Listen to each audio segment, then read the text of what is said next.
Scandale d'État, Cavaillé refuse de lâcher le pouvoir, même les clés des Mercedes. Yaoundé en ébullition. Quand le léopard quitte la forêt, ses griffes restent plantées dans les arbres. Mes chers compatriotes, ce qui se joue aujourd'hui sous nos yeux à Yaoundé dépasse l'entendement. Ce n'est plus une simple passation de pouvoir, non. C'est un bras de fer silencieux. C'est un combat entre le passé qui refuse de mourir, et le présent qui n'ose pas encore naître. Une vidéo. Une simple vidéo. Mais une vidéo qui fait trembler les murs feutrés de l'Assemblée nationale. Une vidéo où l'on voit un ancien pilier du système, discuter, insister, presque s'accrocher, non pas à une idéologie, non pas à un projet de société. Mais à des véhicules. Des Mercedes. Des symboles. Mes chers frères et sœurs. Quand un homme quitte le pouvoir mais refuse de lâcher les clés, ce n'est plus une anecdote. C'est un signal. Un signal fort, d'un système qui ne veut pas mourir. Bienvenue sur Kamé News, votre chaîne, votre vigie, votre source incontournable de l'actualité politique camerounaise sans maquillage, sans parfum, sans mensonge. Ici, on ne vous raconte pas les histoires pour dormir. On vous réveille avec la vérité. Et ce que vous allez découvrir aujourd'hui, ce n'est pas une simple affaire administrative. Ce n'est pas une querelle de bureau. C'est une plongée dans les coulisses d'un pouvoir où les départs sont plus compliqués que les arrivées. Où les anciens veulent encore écrire les règles, même après avoir quitté la salle. Ne partez surtout pas. Parce que ce reportage va vous entraîner dans un univers où chaque geste cache une intention, où chaque détail révèle un secret, où chaque silence parle plus fort que les discours. Derrière une simple histoire de voiture se cache un système entier. Un système de privilèges, d'influence et de contrôle. Et croyez-nous, ce que vous pensez savoir du pouvoir au Cameroun n'est qu'une petite partie de la vérité. Mais avant d'entrer dans le vif du sujet, prenez une seconde. Oui, une seule. Likez cette vidéo. Abonnez-vous à Kamé News. Activez la cloche de notification. Parce qu'ici, on ne vous sert pas une actualité fade et sans goût. On vous sert l'information bien pimentée, à la sauce camerounaise même. Alors restez bien avec nous. Parce que ce que vous allez entendre aujourd'hui n'a absolument rien de banal. Partie 1, la scène qui a tout déclenché, le feuilleton des véhicules. Mes chers compatriotes. Comme on dit souvent chez nous, c'est dans les petites choses qu'on voit le vrai visage d'un homme. Et cette affaire, elle commence par quelque chose de petit. Très petit même. Des voitures. Mais vous allez voir. Derrière ces voitures se cache tout un système. Une scène digne d'un film. Mais bien réelle. Nous sommes le 17 mars 2026. Le décor est posé. Une visite officielle. Une passation de pouvoir. Des sourires, des poignées de main, des caméras peut-être discrètes. Mais soudain, le ton change. L'atmosphère devient lourde. Les regards se croisent autrement. Parce que la discussion ne porte plus sur la République, mais sur des véhicules. Oui, mes chers amis. Des voitures administratives. Et là, on voit un ancien président de l'Assemblée nationale, Cavaillé Yeguié Djibril, discuter avec insistance sur le sort de ces véhicules. Pas n'importe lesquels. Les anciens modèles. Comme si, avant de partir, il fallait faire un dernier tri. Celui-ci, je garde, celui-là, on verra. Mes chers compatriotes. On dirait quelqu'un qui déménage et qui choisit les meubles avant de remettre les clés. Les véhicules, simple matériel ou symbole du pouvoir? Mais attention, ne vous trompez pas. Ici, il ne s'agit pas seulement de voitures. Au Cameroun, un véhicule administratif. Ce n'est pas juste un moyen de transport. C'est un symbole. Symbole de statut. Symbole d'autorité. Symbole de prestige. Quand tu arrives avec un cortège, les gens se rangent. Quand tu descends d'un véhicule officiel, on sait que tu es quelqu'un. Donc quand on parle de garder les voitures, on parle aussi de garder une partie du pouvoir. Le rappel à l'ordre, la République qui essaie de parler. Face à cette situation, le secrétaire général intervient. Calmement. Poliment. Mais fermement. Il rappelle une chose simple. Ces véhicules appartiennent à l'institution. Et donc, ils reviennent au nouveau président. Une phrase normale. Logique. Administrative. Mais mes chers compatriotes, au Cameroun, ce qui est logique n'est pas toujours accepté. Parce que dans certaines habitudes, ce qui appartient à l'État finit souvent par ressembler à ce qui appartient à l'individu. Et c'est là que le malaise commence. Une discussion qui en dit long. Sans tout dire. Ce qui choque dans cette scène, ce n'est pas seulement le sujet. C'est la manière. Une discussion tendue. Insistante. Presque personnelle. Comme si quitter le poste ne signifiait pas quitter les avantages. Comme si l'institution et l'individu s'étaient mélangés pendant trop longtemps. Mes chers amis, quand on reste longtemps au pouvoir, on finit parfois par croire que tout autour de soi nous appartient. Le réflexe du système, ne rien lâcher. Ce comportement, ce n'est pas un hasard. C'est un réflexe. Un réflexe construit avec le temps. Un réflexe nourri par des années de pouvoir. Le réflexe de ne rien lâcher. Même ce qui semble insignifiant. Même ce qui devrait être automatique. Parce que dans ce système, partir, c'est perdre. Et personne n'aime perdre. Donc on retient un peu. On négocie. On discute. Même pour des véhicules. Une scène qui fait rire. Mais un rire jaune.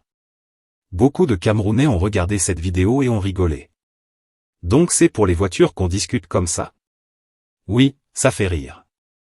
Mais derrière ce rire, il y a une gêne. Parce que cette scène révèle une réalité plus profonde. La confusion entre le bien public et le bien privé. La difficulté de séparer la fonction de la personne. Et surtout, l'incapacité de certains à tourner la page. Une image qui interpelle l'opinion. Dans un contexte où les citoyens parlent de vie chère. Les jeunes cherchent du travail. Les services publics sont critiqués. Voir une élite débattre sur des véhicules. Ça crée un décalage. Un grand décalage. Mes chers compatriotes, on a l'impression que deux réalités vivent dans le même pays, sans jamais se rencontrer. Une petite scène. Mais une grande révélation. Au final, cette histoire de véhicule, ce n'est pas une anecdote. C'est une loupe. Une loupe qui nous permet de voir comment le pouvoir est perçu. Comment les privilèges sont gérés. Et comment certains départs sont vécus. Parce que si pour des voitures il y a tension, imaginez pour les vraies décisions. Le début d'un scandale plus large. Et c'est là que tout devient intéressant. Parce que cette scène n'est que le début. Elle ouvre la porte à d'autres révélations. Partie 2, plus qu'une histoire de voiture, la liste qui fait trembler. Mes chers compatriotes, si vous pensiez que l'histoire des véhicules était le cœur du problème, alors là, vous êtes encore à la porte du film. Parce que maintenant, on entre dans la salle principale. Là où se joue le vrai pouvoir. Et dans cette salle, ce ne sont pas les voitures qui comptent. Ce sont les hommes. La fameuse liste, petit papier, grand message. Selon les révélations, l'ancien président de l'Assemblée nationale ne s'est pas contenté de discuter des biens matériels. Non. Il a fait quelque chose de beaucoup plus stratégique. Il a transmis à son successeur une liste de personnes à maintenir dans l'appareil. Une liste simple en apparence, mais lourde de sens. Parce que chez nous, au Cameroun, une liste, ce n'est jamais juste une liste. C'est un message. C'est un signal. C'est parfois même un ordre déguisé. Conseil ou injonction déguisée. Officiellement, on peut appeler ça une recommandation. Un conseil d'ancien. Une manière d'assurer la continuité. Mais officieusement? Ah, là, c'est autre chose. Parce que quand quelqu'un qui a passé des décennies au sommet te remet une liste, ce n'est pas un simple « si tu veux ». C'est plutôt un « tu sais déjà ce que tu dois faire ». Mes chers compatriotes, au Cameroun, les conseils des anciens ont souvent le poids d'un décret, sans signature. Le réseau qui ne meurt jamais. Comprenez bien ceci. Le pouvoir, ce n'est pas seulement un titre. C'est un réseau. Des collaborateurs fidèles. Des relais dans l'administration. Des hommes et des femmes placés à des postes clés. Et ces personnes-là, ce sont les véritables racines du système. Donc quand l'ancien président envoie une liste, il ne protège pas seulement des individus. Il protège un réseau. Il protège une influence. C'est comme un agriculteur qui quitte son champ, mais qui s'assure que ses graines continuent de pousser. Une stratégie bien connue, rester sans être là. Mes chers amis, le vrai pouvoir, ce n'est pas d'être visible. C'est d'être un flux, même dans l'ombre. Et cette liste, c'est exactement ça. Une manière de dire. Je ne suis plus là officiellement, mais mes hommes sont là. Et si ces hommes sont là, alors ces décisions peuvent encore vivre. Ces orientations peuvent encore passer. Son système peut continuer, sans lui.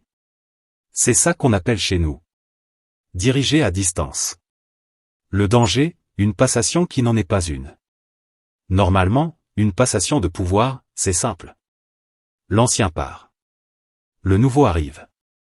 Et chacun prend sa place. Mais ici, l'ancien veut encore influencer. Le nouveau doit encore composer. Résultat.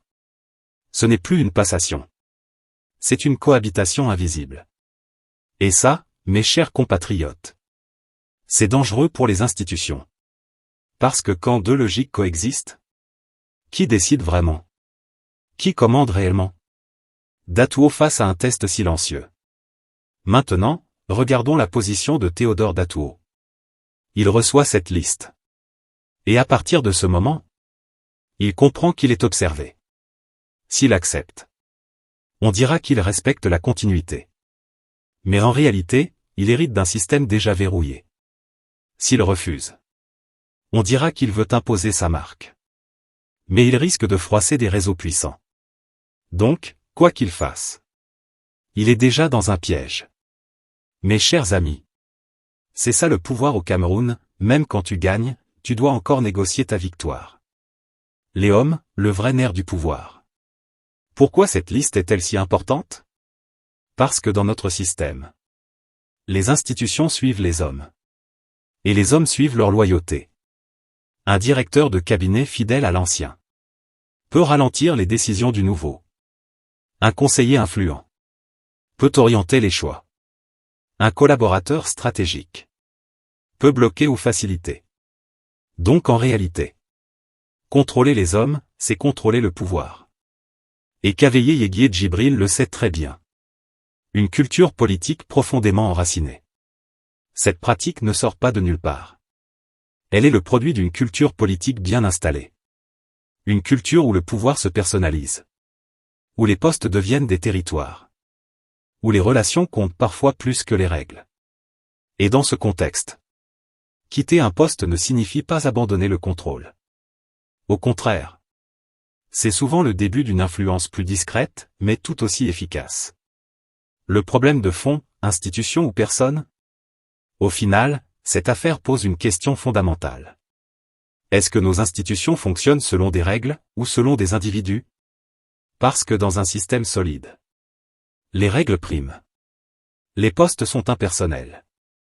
Les décisions suivent les textes. Mais dans un système fragile, les individus dominent. Les réseaux contrôlent. Les textes deviennent secondaires. Et ce que révèle cette liste, c'est que le combat entre ces deux logiques est encore loin d'être gagné. Une bombe politique à retardement. Mes chers compatriotes, cette liste peut sembler anodine aujourd'hui. Mais elle peut avoir des conséquences énormes demain. Parce que si le nouveau président accepte, il renforce le système existant. Et s'il refuse, il ouvre un front politique. Dans tous les cas, le calme apparent cache une tension réelle. Conclusion intermédiaire, le pouvoir ne lâche pas facilement. Cette affaire nous montre une chose claire. Au Cameroun, le pouvoir ne se transmet pas facilement. Il se négocie. Il se partage parfois, même sans le dire. Et surtout, il ne lâche jamais complètement. Et vous, chers abonnés de Kame News, est-ce normal qu'un ancien dirigeant influence encore son successeur? Ou bien c'est une pratique qui bloque le changement? Donnez votre avis en commentaire. Parce que ici, chaque vérité compte.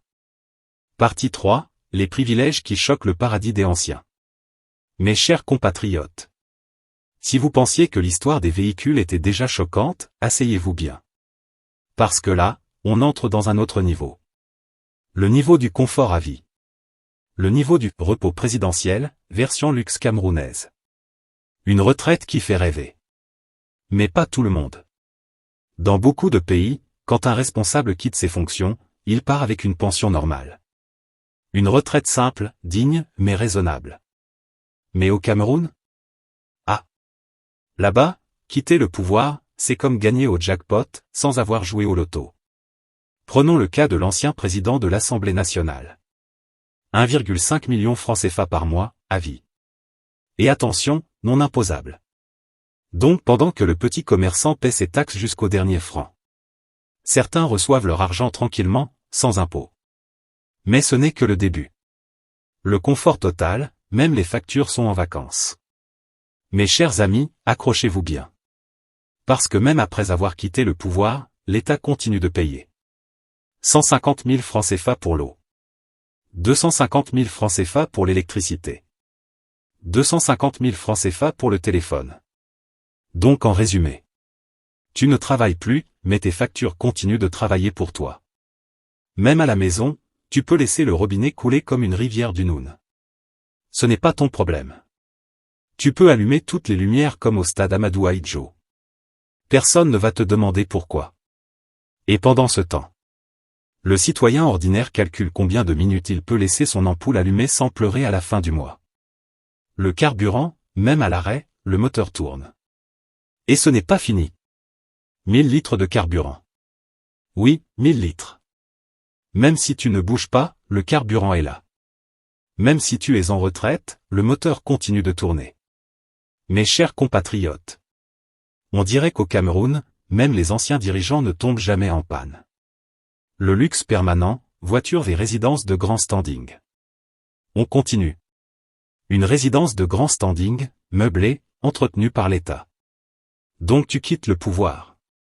Mais tu continues à vivre comme si tu étais toujours dedans. Et ce n'est pas tout. Un véhicule de luxe renouvelé tous les 10 ans. Donc même en retraite. Tu roules mieux que celui qui est encore en activité dans certaines administrations. Mes chers amis. C'est quelle retraite ça? Ou bien c'est une promotion déguisée? Au Sénat, on passe du luxe au cinéma Hollywood. Et maintenant, allons voir du côté du Sénat. Parce que là-bas, on ne joue plus. On dépasse le luxe, on entre dans le cinéma. 7 véhicules. 12 agents de sécurité.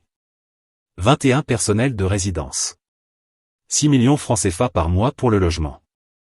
20 millions francs CFA de dotation annuelle. Mes chers compatriotes. Même certains chefs d'État en fonction n'ont pas ce dispositif. 21 personnels de maison? Même les hôtels 5 étoiles commencent à trembler. 12 agents de sécurité? On dirait qu'on protège un secret nucléaire. 7 véhicules? Même les cortèges de mariage à Douala ne font pas ça. Le grand décalage, 2 Cameroun qui ne se regardent pas. Et pendant ce temps, le fonctionnaire moyen attend son salaire. Le jeune diplômé cherche un emploi. Le commerçant lutte contre les taxes et les tracasseries. Mais quelque part, une élite vit une retraite plus confortable que le présent de toute une génération. Mes chers amis, on est dans le même pays, mais pas dans la même réalité. Et malgré tout ça, ce n'est pas suffisant? Et c'est là que le choc devient total. Avec tous ces avantages. On parle encore de garder des véhicules? On parle encore d'influencer les équipes? Donc même avec l'argent, les avantages, le confort, le prestige. Il faut encore contrôler? Mes chers compatriotes. Quand c'est trop même. Une culture du privilège qui pose question. Au fond, cette affaire révèle quelque chose de plus profond. Une culture du pouvoir où partir ne signifie pas perdre. Mais conserver, accumuler, prolonger. C'est comme si le pouvoir devenait une propriété privée. Tu arrives, tu t'installes, et même quand tu pars, tu continues d'occuper. Et ça pose une vraie question. Est-ce que ces privilèges sont au service de la dignité de la fonction, ou du confort des individus? Une bombe silencieuse pour les finances publiques. Parce que derrière tout ça, il y a un autre problème. Qui paie? La réponse est simple. L'État. Donc le contribuable. Et quand on additionne tous ces avantages, on comprend pourquoi certains parlent d'institutions budgétivores. Des structures qui consomment beaucoup, mais dont l'impact sur la vie des citoyens reste souvent invisible. Le vrai débat, respect ou abus? Attention, soyons clairs.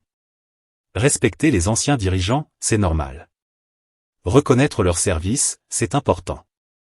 Mais mes chers compatriotes, respect ne veut pas dire excès. Reconnaissance ne veut pas dire privilège illimité. Sinon, on tombe dans quoi? Dans un système où servir devient une opportunité d'assurer sa vie, et celle de ses générations. Une réforme attendue. Mais toujours reportée. Aujourd'hui, beaucoup d'observateurs réclament une réforme. Réduction des avantages. Transparence. Meilleure gestion des fonds publics. Mais au Cameroun, les réformes sont souvent comme les promesses électorales. On en parle beaucoup, mais on les voit rarement. Conclusion intermédiaire, le symbole d'un système. Finalement, cette histoire de privilège n'est pas juste une question d'argent. C'est un symbole. Le symbole d'un système où le pouvoir récompense largement, mais ne se détache jamais complètement. Et surtout, un système où même après le départ, on refuse encore de lâcher. Et vous, chers abonnés de Camé News, est-ce que ces avantages sont justifiés selon vous? Ou bien on est face à un abus qui doit être corrigé? Laissez vos avis en commentaire. Parce que dans ce débat, chaque voix compte. Partie 4, le test d'Atouo, rupture ou continuité? À mes chers compatriotes, voilà maintenant le vrai film commence. Parce que jusqu'ici, on rigolait avec les voitures, on s'étonnait avec les listes, mais maintenant, on entre dans le cœur du système. Le moment de vérité. Théodore Datuo est là. Assis sur le fauteuil. Le fauteuil que beaucoup regardaient comme une simple chaise, mais qui, en réalité, est un siège électrique politique. Parce que dès que tu t'assois là-dessus, mon frère, tu dois choisir. Tu continues le système, ou le système te broie. Et c'est ça le dilemme. Le silence qui parle plus que les discours. Pour l'instant, Datuo ne parle pas. Il observe. Il délègue. Il temporise. Certains disent, il est sage. D'autres murmurent, il a peur. Mais au Cameroun, mes chers amis, le silence n'est jamais vide. Il est toujours plein de calculs. Quand il laisse le secrétaire général gérer le dossier des véhicules et des avantages, ce n'est pas seulement de la prudence administrative. Non. C'est une manière élégante de dire, je regarde d'abord où je mets les pieds. Parce que dans ce système, ce n'est pas le fauteuil qui fait le pouvoir. C'est le réseau derrière le fauteuil. Le piège invisible du pouvoir. Comprenez une chose très importante. Kaveye Yeguie Djibril n'est plus officiellement président de l'Assemblée. Mais officieusement, il reste une institution à lui seul. Des années au pouvoir, des réseaux partout, des fidélités construites comme des immeubles sans permis, ça ne disparaît pas en un jour. Donc quand il envoie une liste de noms, ce n'est pas une suggestion.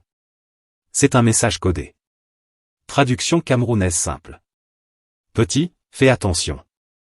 Le système que tu vois là, c'est moi qui l'ai construit. Et Datuo comprend très bien. Parce que chez nous, on ne dit pas toujours les choses clairement. On les fait comprendre. Le choix qui peut tout changer. Alors aujourd'hui, Datuo est face à un choix historique. Soit il accepte doucement les conseils de son prédécesseur. Et là, le système continue tranquillement, sans bruit, sans scandale. Soit il refuse. Il impose ses hommes. Il coupe les anciennes influences. Et là, mes chers frères, ça devient un combat. Parce que refuser, ce n'est pas seulement dire non. C'est défier tout un héritage politique. Et au Cameroun, défier un ancien, ce n'est pas un petit jeu. C'est comme enlever le pilier d'une maison ancienne, soit la maison tient, soit tout s'écroule. Rupture ou simple relooking. Beaucoup d'observateurs parlent déjà de rupture. Mais attention. Au Cameroun, la rupture est souvent cosmétique. On change les visages. Mais les pratiques restent. On remplace les noms, mais les méthodes ne bougent pas. C'est comme repeindre un mur fissuré, de loin c'est beau, mais dès qu'il pleut, tout ressort. Alors la vraie question n'est pas: est-ce que Datuo va changer les hommes? Non. La vraie question c'est: est-ce qu'il va changer la manière de gouverner? Les premiers signes. Mais attention aux illusions. Oui, il a déjà commencé à installer certains proches.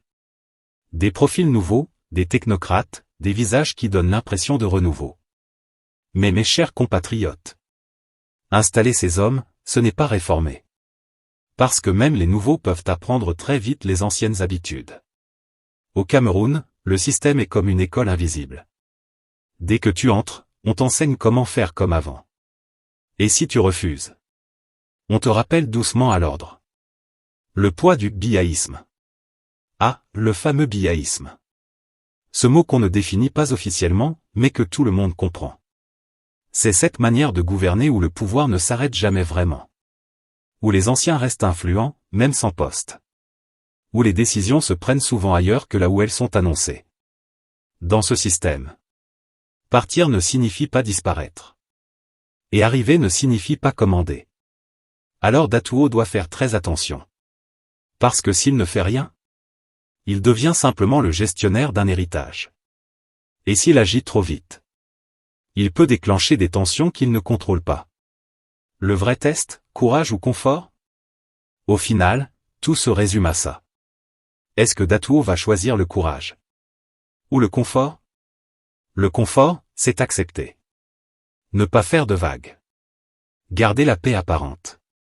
Le courage, c'est bousculer. Réformer. Risquer. Mais au Cameroun, le courage politique coûte cher. Très cher. Un moment historique. Ou une occasion manquée. Aujourd'hui, nous sommes peut-être à un tournant. Peut-être. Parce que chaque nouveau dirigeant arrive avec une opportunité. Celle d'écrire une nouvelle page. Mais souvent, cette page est écrite avec le stylo de l'ancien. Alors la question reste entière. Est-ce que Datuo va écrire sa propre histoire? Ou simplement continuer le livre commencé par d'autres? Et vous, chers abonnés de Kame News? Si vous étiez à sa place, vous feriez quoi? Vous acceptez pour rester tranquille, ou vous affrontez pour changer les choses? Dites-nous en commentaire, parce que le débat ne fait que commencer. Conclusion, le Cameroun à la croisée des chemins. Cette affaire, mes chers téléspectateurs, n'est pas anodine. Elle révèle une vérité profonde. Le véritable problème du Cameroun, ce n'est pas seulement qui dirige. C'est comment on quitte le pouvoir. Parce qu'un système où l'ancien refuse de partir empêche le nouveau d'arriver. Alors aujourd'hui, la vraie question est pour vous. Le Cameroun peut-il vraiment tourner la page du passé? Ou sommes-nous condamnés à revivre les mêmes scènes, encore et encore? Dites-nous en commentaire ce que vous en pensez. Likez la vidéo si vous voulez plus de révélations sans filtre. Abonnez-vous à Kame News, parce qu'ici, on ne vous cache rien. À très bientôt pour une nouvelle plongée au cœur de l'actualité camerounaise.